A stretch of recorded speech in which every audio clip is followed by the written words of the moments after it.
लेकिन अब एक और मेहमान हमारे साथ मौजूद हैं नो योर कंपनी में। आज हम बातचीत करेंगे ज्योति सीएनसी ऑटोमेशन की मैनेजमेंट से।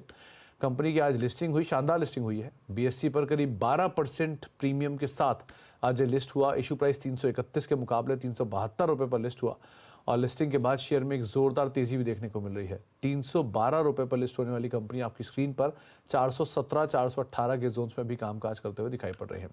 कंपनी की लिस्टिंग और ग्रोथ प्लान पर बातचीत करने के लिए हमारे साथ कंपनी के सीएमडी पराक्रम सिंह जडेजा सर मौजूद है। जडेजा सर नमस्कार, स्वागत है कार्यक्रम में। जब लास्ट टाइम आपसे बात हुई थी तब आपने एक्सपेंशन प्लान की चर्चा की ही थी और साथ ही साथ आपने ये बात भी मेंशन की थी किस तरह के विदेशी क्लाइंट आपको एक अच्छे रेवेन्यू जनरेट करके दे रहे हैं।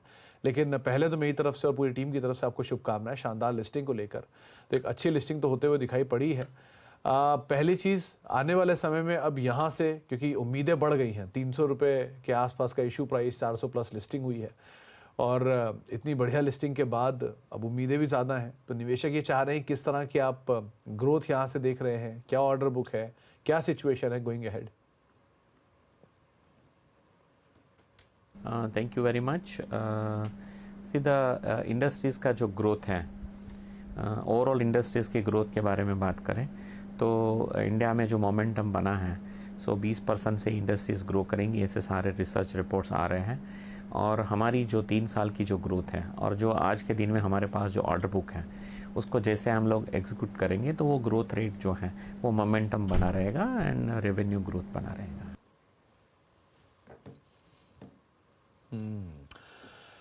सर, सेल्स वॉल्यूम के अंदर भी एक अच्छा पिकअप आता हुआ दिखाई पड़ा है। आपको लगता है कि यहाँ से गोइंग फॉरवर्ड जो एग्जिस्टिंग मार्जिन की पिक्चर है कंपनी की, उससे थोड़ा बेटर साइड पे कंपनी के मार्जिन आते हुए दिखाई पड़ेंगे जो अभी की सिचुएशन सिनेरियो उसको देखते हुए, या फिर जो रियलाइजेशन होगा उसके मद्देनजर?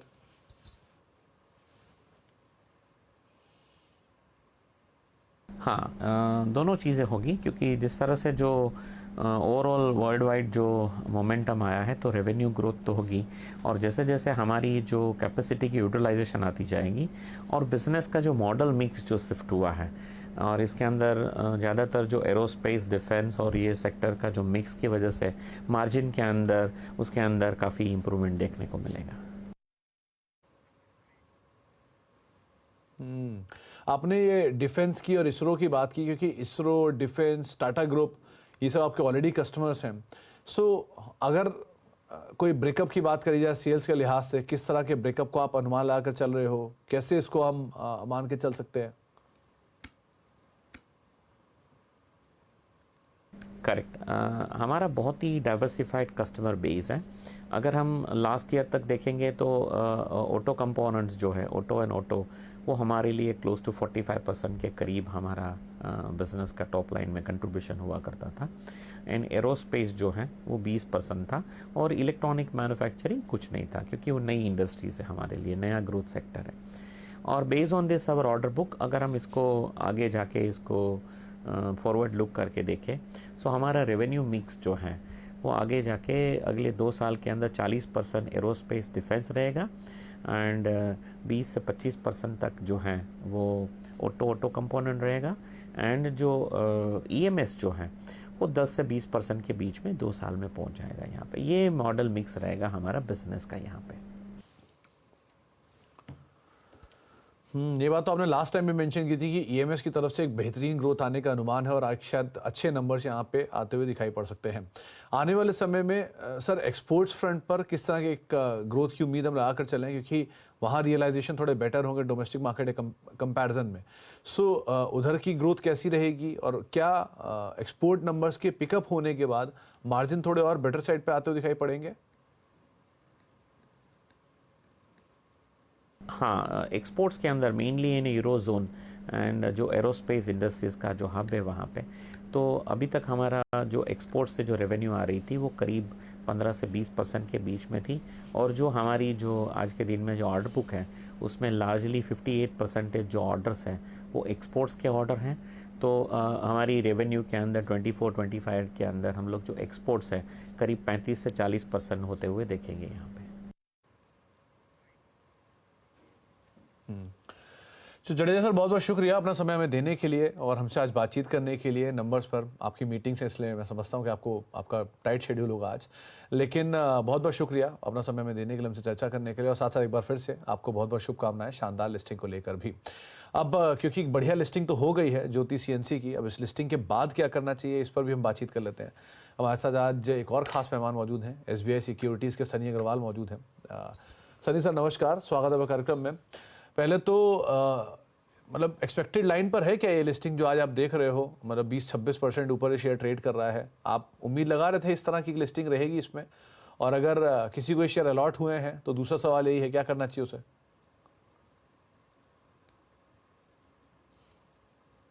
सनी सर, आप सुन पा रहे हो?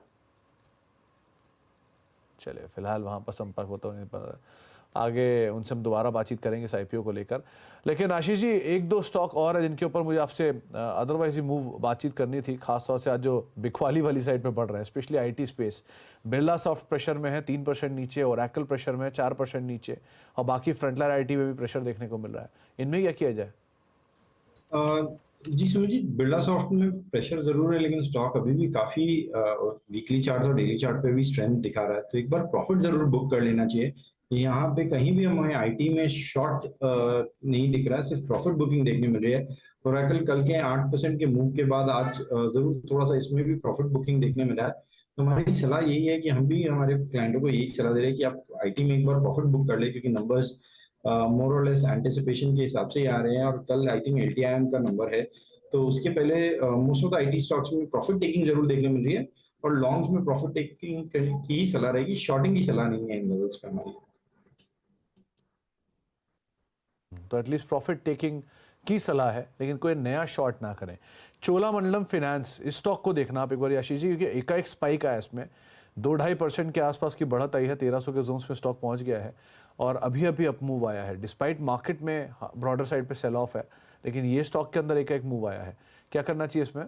इसमें जी फ्रेश ब्रेकआउट है और काफी अच्छी स्पॉटिंग है आपकी इसमें, क्योंकि ये 4 जैन का इसका जो हाई है उसे अभी निकाल रहा है। हमें लग रहा है कि ये वेल प्लेस्ड है, अब इसमें से 1350 तक के लेवल्स इसमें दिखने मिल सकता है, तो खरीदारी की सलाह रहेगी इन लेवल्स पे। जो स्टॉप लॉस इसमें मेंटेन करना हो, आज का डे लो जो है 1277, वहां पे स्टॉप लॉस लगाकर 1350 के टारगेट के लिए इसमें पोजीशन बनाई जा सकती है इन लेवल्स पे भी। डॉक्टर साहब, 1300 रुपए का शेयर है ये। चोलामंडलम इन्वेस्टमेंट की बात हो रही है, चोलामंडलम फाइनेंस नहीं। आप इसको हटा दीजिए स्क्रीन पर से, चोलामंडलम इन्वेस्टमेंट को लगा सकते हैं आप, जिसपे आशीष जी यहाँ पे 1200-1250 रुपए के आसपास के स्टॉप लॉस रखने की सलाह दे रहे हैं।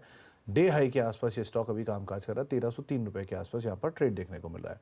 Ashish ji, like wise Titan, इसको भी देखिए, करीब 2% की तेजी है, 3833 के जोन में है। अपडेट्स तो अपनी जगह है, लेकिन ये टेलविंड मिल रहा है इसको आज पूरे कंजम्पशन साइड के सेक्टर्स का। जैसे बाइंग आज एशियन पेंट में है, जैसे बाइंग आज यूनाइटेड ब्रिवरीज में है, वैसी बाइंग आज यहाँ पर भी आते हुए दिखाई पड़ रही है। कैसे रीड कर रहे हो आप इसे? सुमित जी, काफी शानदार चार्ट स्ट्रक्चर रहा है, और कोई भी डिप आती है तो एक बहुत अच्छे तरीके से इसमें बाइंग बरकरार है। करीब करीब आप देख सकते हैं नवंबर से जो इसमें बाइंग इंटरेस्ट है, हर 20 डेमो पे भी अगर स्टॉक जा रहा है तो एक सेम डे ही बाउंस बैक देके वापस इसमें अप मूव रिज्यूम हो रहा है। तो खरीदारी की सलाह रहेगी इन लेवल्स पे भी, जिनके पास लॉन्ग है बने रहे। जो स्टॉप लॉस मेंटेन करना है 3770 का एक एसएल मेंटेन करें। जैसे आपके स्ट्रक्चर है, हमारे टारगेट जो है उसमें 4000 के प्लस के टारगेट्स है, थोड़े से बड़े टारगेट्स है इसमें, बट इमीडिएट जो टारगेट है वो 3890 3840 का फर्स्ट टारगेट, और 3890 के सेकंड टारगेट के लिए इसमें पोजीशन बनाई जा सकती है। 3840, 3890 इन टारगेट्स के लिए आप यहाँ पर बातचीत कर सकते हैं या फिर नजर बन रख सकते हैं। सनी अग्रवाल सर भी हमारे साथ मौजूद हैं, एसबीआई सिक्योरिटीज़ के। सनी सर नमस्कार। अभी हम बातचीत कर रहे थे ज्योति सीएनसी के स्टॉक के ऊपर, एक शानदार लिस्टिंग आते हुए दिखाई पड़ी है वहाँ पर। मैनेजमेंट से भी हमने चर्चा की नंबर्स को लेकर। 300 रुपये की रेंज में इशू प्राइस और 400 प्लस की लिस्टिंग, एक स्ट्रॉन्ग मोमेंटम्स में ऑलरेडी आ चुका है। आप क्या एक्सपेक्ट कर रहे थे इस तरह की लिस्टिंग? दूसरा, इतनी बढ़िया लिस्टिंग के बाद अब क्या आप उम्मीद रखते हो, क्या करना चाहिए स्टॉक में जिनको अलॉट हुए हैं वो? Good afternoon Sumit ji. Definitely listing काफी अच्छी हुई है और बेटर देन एक्सपेक्टेड हुई है। अगर कोई नए सिरे से पैसा लगाना चाहते हैं, कोई नया इन्वेस्टर है, तो मेरी उनसे रिकमेंडेशन रहेगी वेट एंड वॉच अप्रोच लीजिए। हालांकि कंपनी ने जो कहा है कि जो फंड मोबिलाइज किया आईपीओ के थ्रू, उसमें से 450 करोड़ रुपए में से most of the fund will go in repaying the debt और कुछ वर्किंग कैपिटल के लिए जाएगा। बट मुझे लगता है कि कहीं ना कहीं वैल्यूएशन के एंगल से अब फेयरली वैल्यूड लग रही है कंपनी। और एट द सेम टाइम अगर मैं प्रॉफिटेबिलिटी की बात करूं तो मुझे लगता है कि इसमें समय लगेगा, may be 2 quarter down the line हम इसमें एक अच्छी खासी प्रॉफिटेबिलिटी आते देखेंगे। जो इंटरेस्ट कॉस्ट रिडक्शन होगा उसका बेनिफिट सीधे सीधे प्रॉफिट में देखने मिलेगा। हालांकि कंपनी बिजनेस वाइज कंपनी काफी अच्छी कारोबार में है। 10% मार्केट शेयर है इनका सीएनसी मशीनिंग में, और ग्लोबली भी काफी अच्छा इनका प्रेजेंस है अगर सीएनसी मशीन की बात करता हूँ। और इंडिया में जिस तरह से मैन्युफैक्चरिंग का जो सपोर्ट है गवर्नमेंट की ओर से, उसके चलते मुझे लगता है कि ये जो पूरा सेक्टर है ये अगले 3 से 5 साल अच्छा करेगा। तो इसमें थोड़ा सा होराइजन लंबा रखना होगा अगर किसी को इन्वेस्ट करना हो तो। बट अगर किसी को फ्रेश पोजीशन बनाना है तो डेफिनेटली मेरा वेट एंड वॉच अप्रोच रहेगा। एक कंपनी के एक क्वार्टर के नतीजे आने दीजिए, शायद वहां कंपनी अपनी थोड़ी स्ट्रेटेजी रिवील करेगी, and then for a medium to long term perspective से उस वक्त हम देख सकते हैं। सनी सर, आपसे और बात करता लेकिन समय का थोड़ा अभाव था, इसलिए आपसे और बात नहीं हो पाई। बहुत बहुत शुक्रिया, आप हमारे साथ आज मौजूद रहे एक छोटे इंस्टेंस के लिए, छोटे समय के लिए। लेकिन बहुत बहुत शुक्रिया अपना समय में देने के लिए, हमसे बातचीत करने के लिए। आशीष सर, आपका भी बहुत बहुत शुक्रिया बाजार पर बातचीत करने के लिए और सभी शेयरों पर अपनी राय रणनीति रखने के लिए। एक ब्रेक का वक्त हो गया, ब्रेक के बाद लौटते हैं और आगे बातचीत जारी रखते हैं।